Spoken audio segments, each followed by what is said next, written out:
Bonjour à tous, bon, on se retrouve pour une nouvelle vidéo. Cette chaîne YouTube devient un peu le journal intime d'un militant de droite dans une ville dirigée par les écologistes et l'extrême gauche. Bon, écoutez, j'essaierai de faire des vidéos un peu plus variées où je ne râlerai pas après ce qu'on subit, mais c'est toujours intéressant. Si vous êtes lyonnais, je pense que ça nous permet de partager certaines choses. Et si vous n'êtes pas lyonnais, regardez bien ce qui nous arrive. Un jour, vous aurez peut-être un bulletin à mettre dans les urnes, vous réfléchirez à ce que vous aurez entendu ici avant de le faire.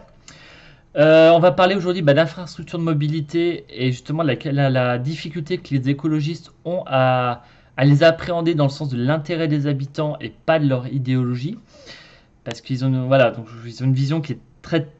Ils soumettent la technique et les chiffres à leur vision idéologique pour imposer aux habitants, pour leur bien d'ailleurs, quand ils le disent, des choses qu'on ne veut pas forcément à Lyon. Il y a eu plusieurs exemples cette semaine. Étonnamment, on a parlé beaucoup de sécurité à Lyon, hein. Je pense que vous avez même vu l'événement là dans un lycée lyonnais où une jeune fille sortant avec un nom musulman a failli être enlevée par une bande. Ouais, on a des vrais sujets de sécurité, mais la mobilité et les infrastructures ont aussi fait beaucoup parler à Lyon, donc dans le cadre des élections régionales, mais aussi de la politique normale, on va dire, hors électorale. Avant de commencer, je vous rappelle bien sûr que vous pouvez vous abonner à cette chaîne YouTube, liker et commenter les vidéos. Vous savez que moi, ça me fait plaisir, et puis surtout, ça me permet d'être plus visible et puis de faire passer ce message qu'à Lyon, il y a encore des gens qui essaient de résister à tout ça. Voilà. Le premier sujet, c'est le pont de Vernaison. Donc Vernaison, c'est une petite ville au sud de Lyon, qui est le long du Rhône, avec un pont qui la relie à l'autre rive, ce qui est le plus classique. C'est un pont qui est très stratégique du fait de la distance des autres passages.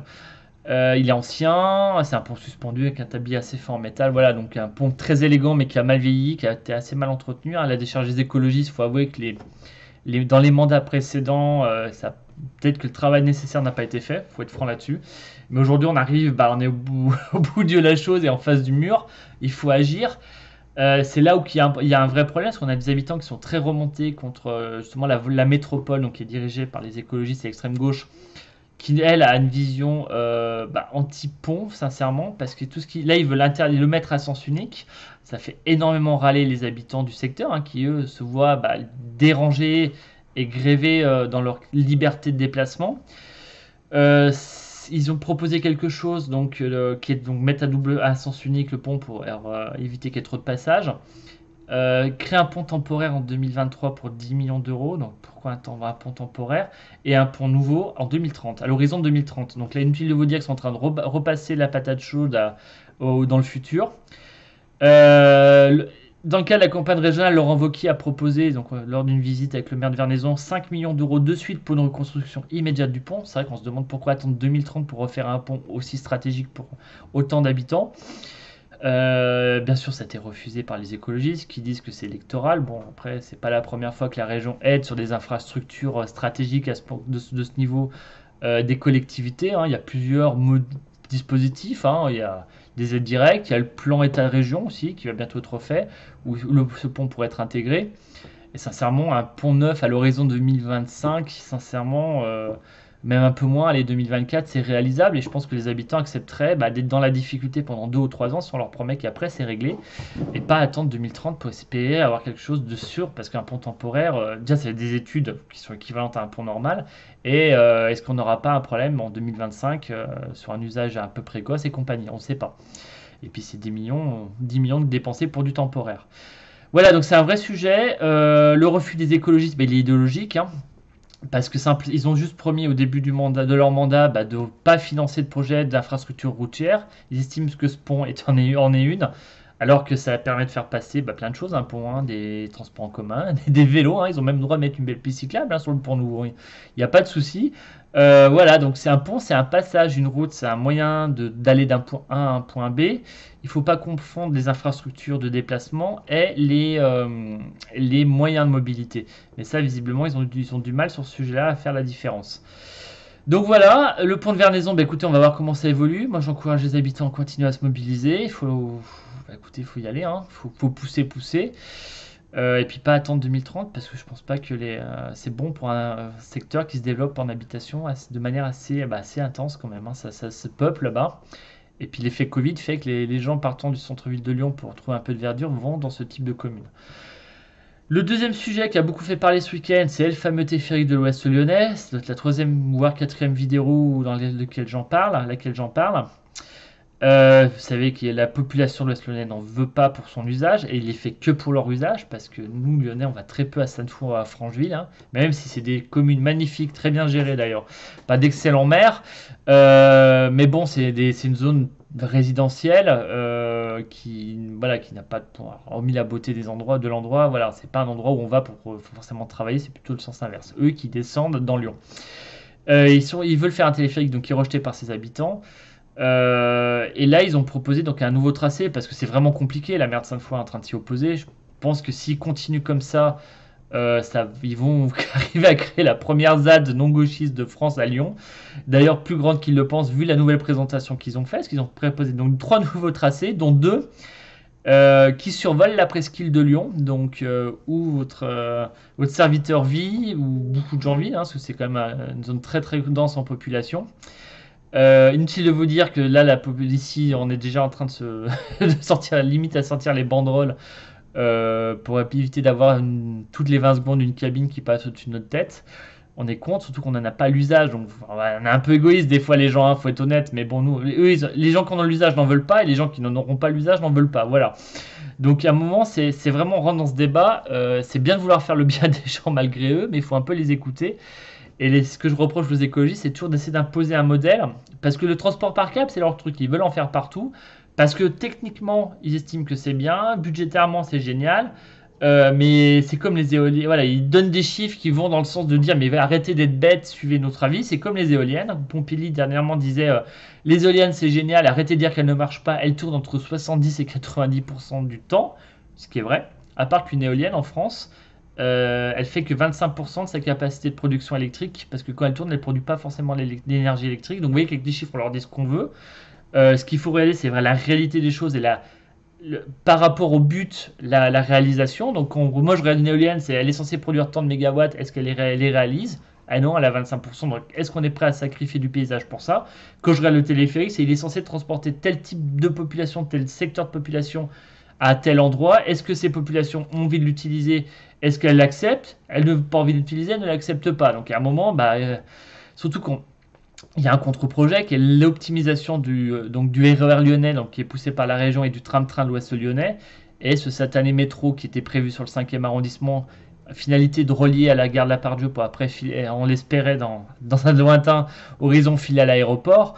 Voilà, eux, ils sont sortis de ce modèle-là qui était dans le sillon lyonnais, hein, qui était dans les projets depuis longtemps, pour balancer un transport par câble qui n'est pas voulu. Donc, ce point-là, ça met en évidence leur incapacité à comprendre les desiderata des habitants et va vouloir imposer leur modèle qui n'est pas voulu par les gens qui vont qui vont subir leur idéologie. Et puis alors l'apothéose de l'idéologie, je serais tenté de dire, c'est le projet du Lyon-Turin. Donc je vous rappelle, hein, c'est un projet ferroviaire qui est d'importance européenne. Il y a énormément de financement européen qui s'intègre dans la ligne Lisbonne-Kiev et il manque plus que le barreau Lyon et Turin. C'est un intérêt économique pour nous. Alors, hormis que Turin est une ville magnifique que j'aime beaucoup et avec laquelle j'ai beaucoup d'attaches sentimentales, on va dire, où je vous encourage à aller d'ailleurs. Mais c'est aussi l'ouverture sur l'Italie du Nord et de son commerce et de sa puissance industrielle. Donc c'est beaucoup de développement pour notre commune. Et c'est pour eux, justement, pour les écologistes, c'est mettre des dizaines de milliers de tonnes de marchandises sur des rails et pas sur les camions et arrêter de polluer les vallées de Savoie et de Haute-Savoie. Puis peut-être même désengorger autour de Lyon, hein, parce qu'on peut les faire monter sur les rails un peu plus haut, pourquoi pas la frontière allemande par exemple. Le ferroutage, moi je croyais que c'était une démarche écologiste, même je dirais, hein, parce que c'est que la collectivisation du transport, même pas environnementale, hein, écologiste, je le dis, au sens politique d'écologie politique. Et eux, ils arrivent à se mobiliser contre ce projet-là. Ça interroge beaucoup, donc la mairie de Lyon s'y oppose, la métropole de Lyon s'y oppose, s'ils prennent la région, ils s'y opposeront, donc quand vous mettrez un bulletin, il faudra bien y penser. Mais voilà, donc ils estiment qu'idéologiquement c'est un problème, parce que comme je vous expliquais, c'est de la croissance, et eux ils sont contre la croissance, et la croissance du commerce, la croissance des échanges économiques, ils sont contre, donc le Lyon-Turin, ils sont contre. C'est ça, et c'est un peu le problème avec ces gens-là. Moi j'avoue que j'en ai marre qu'ils veulent... Enfin, ils sont en train de mettre à terre des projets qui peuvent améliorer la qualité de l'environnement à Lyon, la qualité de l'air à Lyon. Même la qualité des déplacements, parce que si tous les camions qui obstruent le périphérique sont mis sur des rails, ça ira beaucoup mieux pour tout le monde.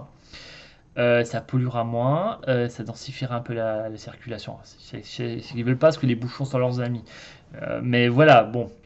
Et après, on en arrive donc à un nouveau sujet. Je vous parlais des bouchons sont leurs amis. Il y a un article qui est sorti cette semaine encore qui est assez mauvais pour eux sur le déploiement des bornes électriques pour les voitures donc électriques. Moi, c'est un sujet qui vraiment m'importe énormément parce que je l'ai porté durant le dernier mandat quand j'étais élu à la mobilité dans le deuxième. J'ai déployé des bornes, hein, j'en ai fait beaucoup, et même en fin de mandat, j'étais en catastrophe, en train de valider des autorisations de déploiement. J'en ai même fait durant voilà, des choses entre deux tours qui étaient un peu longs. Il y en a une qui a été créée d'ailleurs à la Confluence, mais il y en avait d'autres et elles n'ont pas été installées. Et là, on a les chiffres qui sont tombés, hein, c'est simple, Lyon est très mal classé en la matière. Et il y a une comparaison qui est très dure pour eux parce qu'elle met à mal même leur idéologie. Prenez Amsterdam, donc capitale du vélo, qui a le réseau vélo, sincèrement, un des plus développés d'Europe, et où bah, c'est un mode de transport qui est vraiment très important pour eux, une part modale beaucoup plus développée que chez nous. Un modèle pour les écologistes, bah, eux, ils ont 3400 bornes électriques de voitures, quand nous, on en a 70. C'est-à-dire qu'à Amsterdam, on développe aussi bien la mobilité vélo que la mobilité propre pour les véhicules, parce qu'ils estiment que visiblement les véhicules en ont besoin pour certaines choses. Alors qu'ici, on nie cette utilité-là. Donc moi j'espère qu'ils... Alors je sais que là ils ont prévu, là, comme Bluely est parti, c'est de recycler les zones Bluely, les espaces Bluely en borne électrique. Alors j'espère que ça va être fait, mais bon c'était déjà prévu dans le mandat précédent, hein, parce que le départ de Bluely, on vous l'a peut-être annoncé il n'y a pas très longtemps, mais bon, ça faisait longtemps que les élus étaient au courant. Donc voilà, moi j'espère qu'ils vont changer un peu d'avis là-dessus, parce que je le redis, l'ennemi du réchauffement climatique, c'est le CO2. Le problème des véhicules, c'est leur moteur thermique et pas sincèrement le véhicule en lui-même. Donc si on peut limiter, enfin faire disparaître la motorisation thermique pour avoir une mobilité électrique ou hydrogène, on va améliorer la qualité de l'air et on va améliorer aussi bah, l'apport de la France, de Lyon à justement aux défis climatiques et à la création d'une société bah, carbone bas, hein, bas carbone, ce qui est pour moi un objectif franchement intéressant, donc c'est un point de vue politique, d'un point de vue technique, d'un point de vue scientifique, d'un point de vue industriel, d'un point de vue économique aussi, d'un point de vue géopolitique. Moi je vous dis toujours que la mobilité électrique, c'est la souveraineté, la souveraineté nationale en matière bah, de propulsant. Hein. Aujourd'hui, on est obligé de faire importer de l'essence. Demain, l'hydrogène ou l'électricité, on sait la produire en France et on serait indépendant bah, des problématiques du Moyen-Orient par exemple. Voilà. Donc bah écoutez, je vais pas aller plus loin, je vais arrêter là, parce que j'en ai dit beaucoup. Je pense qu'il y en a même qui ont lâché en cours de route, hein, comme d'habitude. Je vous souhaite une bonne journée et je vous dis à très bientôt.